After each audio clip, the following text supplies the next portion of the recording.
Hello everyone.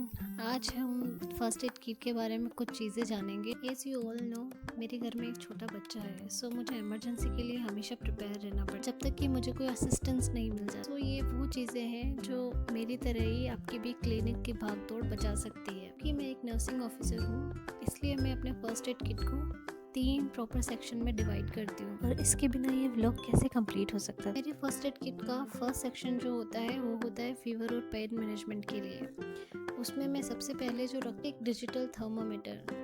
कभी भी mercury thermometer को यूज़ नहीं करें, क्योंकि मरकरी थर्मामीटर अगर टूट जाता है तो वो बच्चों के लिए या फिर बड़ों के लिए बहुत हैज़ार्डियस हो सकता है। इसलिए हमेशा एक डिजिटल थर्मामीटर। उसके बाद आता है एक पैरासीटामोल का सस्पेंशन। पैरासीटामोल एक ऐसी दवाई है जिसे हम सबको लगता है कि हम खुद से दे सकते हैं, पर एक बात याद रखिए, पैरासीटामोल हो या कोई भी दवाई, बच्चों की दवाई हमेशा उनके वेट के अकॉर्डिंग दी जाती है, ना कि उनके एज के अकॉर्डिंग। जैसा कि मैंने आपको टीजर में बताया था कि थर्मामीटर रखने से ही बच्चे का फीवर आप मेजर नहीं कर पाएंगे। उसकी को ध्यान में रख के मैंने एक फॉर्मेट रेडी किया है जो मैं अपने बच्चे के लिए यूज़ करती हूँ।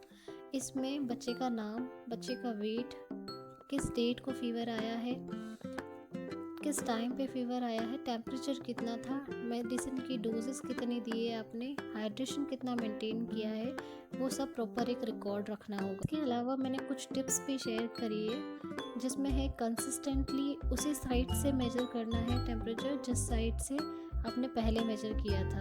इससे आपको एक्यूरेट टेम्परेचर मिलेगा।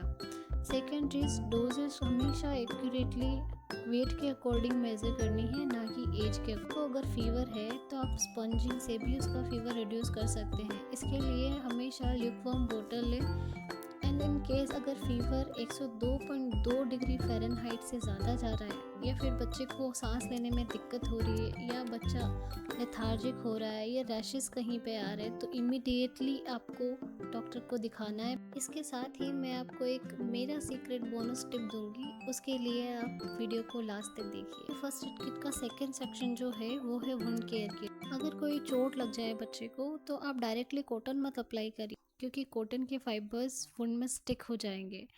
इसलिए हमेशा एक एंटीसेप्टिक सॉल्यूशन और स्टेराइल गॉज ही यूज़ करिए ड्रेसिंग के लिए। इसलिए मेरे किट में हमेशा एक एंटीसेप्टिक सॉल्यूशन, एक माइक्रोपोर, कुछ कॉटन बैंडेजेस, कुछ गॉज पीसेस और स्टेराइल ग्लव्स, ये हमेशा रहते हैं। मेरे फर्स्ट एड किट का जो थर्ड सेक्शन होता है वो होता है हाइड्रेशन के लिए। उसमें मैं सबसे पहले जो रखती हूँ वो रखती हूँ ORS सेशेस। WHO हमेशा रिकमेंड करता है अगर डिहाइड्रेशन है, वॉमिटिंग की या डायरिया की वजह से, तो आप हमेशा ORS दें, चाहे बच्चा हो या बड़ा, दोनों के लिए ORS अच्छे से वर्क। ORS के साथ ही कुछ जिंक के सप्लीमेंट्स भी रखें और कुछ मेजरिंग सिरिंजेस भी रखें, एक्यूरेट डोज मैटर। इन सब के अलावा एक और सेक्शन होता है मेरे फर्स्ट एड किट का, जिसमें आता है एक आयोडिक्स, विक्स, बाम, और उसके साथ ही मेरा मिस्टीरियस आइटम कैलामाइन लोशन। अगर बच्चे को किसी मच्छर ने काटा है या फिर गर्मी के रैशेस हुए हैं, चाहे चिकन पॉक्स के रैशेस ही क्यों ना हो, कैलामाइन लोशन उसको स्किन को इंस्टेंटली काम करता है। इसलिए मेरी रिकमेंडेशन तो यही है कि हर एक माँ के पास में ये होना ही चाहिए। और जैसा कि मैंने आपको एक बोनस टिप देने की बात करी थी, बोनस टिप ये है कि आप बच्चों का एक प्रॉपर रिकॉर्ड मेंटेन करिए, जिसमें उसका बच्चे का वैक्सीनेशन स्केड्यूल हो, प्रीवियसली जब भी बच्चे को फीवर आया है उसका रिकॉर्ड हो, और एमरजेंसी कॉन्टैक्ट नंबर्स हो। उस सब की एक लिस्ट बनाइए, फर्स्ट एड किट के ऊपर चिपकाइए, ताकि इन केस अगर जब भी बच्चे को फीवर आए या कोई इमरजेंसी हो तो एंड इफ़ेक्टिवली। इस वीडियो के ज़रिए मेरी एक छोटी सी कोशिश थी कि शायद मैं आपके घर में कुछ एक ऐसा इम्प्रूवमेंट कर सकूं आपके फर्स्ट एड किट में, जो आपके लिए बेनिफिशियल होगा। आई होप आपको ये वीडियो पसंद आया होगा। Take care, bye bye.